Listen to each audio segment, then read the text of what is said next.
বয়স তোমার 16 আনা গো।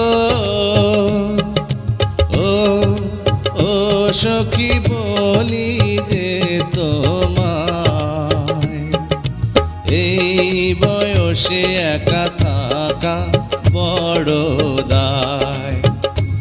আরে এই বয়সে একা থাকা বড় দায়।